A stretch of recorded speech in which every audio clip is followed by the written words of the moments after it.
नमस्कार दोस्तों, मैं बिंदु प्रकाश पांडे आपके बीच एक माँ की ममता, माँ का दर्द गीत के माध्यम से परोसने की कोशिश कर रहा हूँ।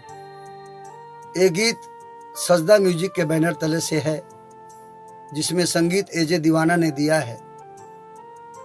और इस गीत में माँ की ममता, माँ का दर्द किस ढंग से पिरोया गया है, ये हमने गीत संगीत के माध्यम से आप तक पहुंचाने की कोशिश किया है।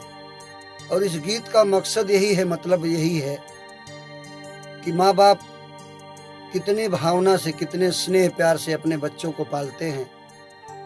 लेकिन मैं सबको नहीं कह रहा हूँ, लेकिन बच्चे जो है माँ बाप की भावना को नहीं समझते, माँ बाप के हृदय को, माँ बाप के स्नेह को नहीं समझते। इस नाते आपसे गुजारिश है कि कृपा करते हुए इस गीत को ज़्यादा से ज़्यादा शेयर करें, लाइक करें और लोगों के बीच हमारा संदेश जो आप तक पहुंच रहा है, आप सब मिल करके इसको आगे बढ़ाएं। यही गुजारिश है आपसे। जय माता दी।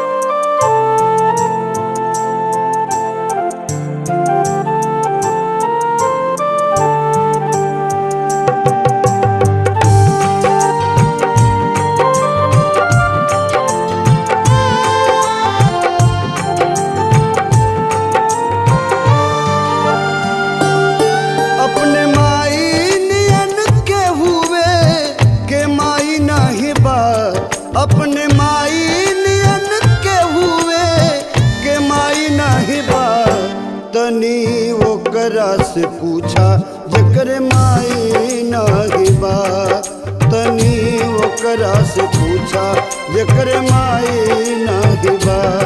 अपने माई नियन के हुए के माई नहीं बा, तनी ओकरा से पूछा जेकर माई नहीं बा, तनी ओकरा से पूछा जेकर माई नहीं बा।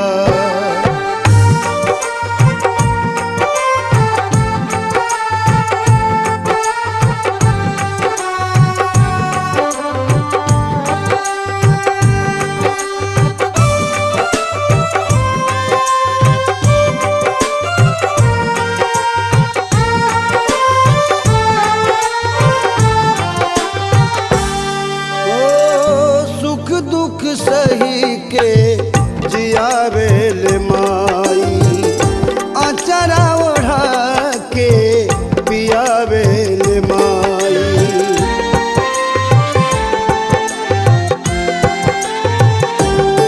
ओ सुख दुख सही के जियावेल माई, अचरा ओढ़ा के पियावेल माई। माई के दूधवा जैसन कौनो दवाई नहीं बा, माई के दूधवा जैसन कौनो दवाई नहीं बा, तनी ओकरा से पूछा जेकर माई नहीं बा, तनी ओकरा से पूछा जेकर माई नहीं बा।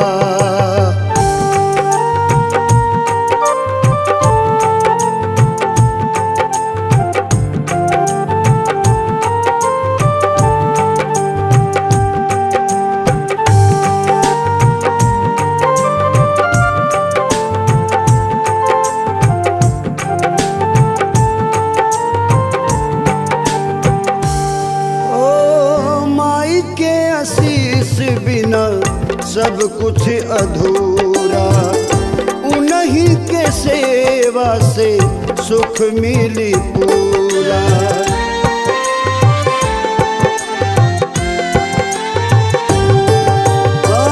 माई के आशीष बिना सब कुछ अधूरा, उन्हीं के सेवा से सुख मिली पूरा। माई के ममता नियन कौनो मिठाई नहीं बा, माई के ममता नियन कौनो ओकरा से पूछा जकर माई नहीं बा। तनी ओकरा से पूछा जकर माई नहीं बा। अपने माई नियन के हुए के माई नहीं बा। अपने माई नियन के हुए के माई नहीं बा। तनी ओकरा से पूछा जकर माई नहीं बा। तनी ओकरा से पूछा जकर माई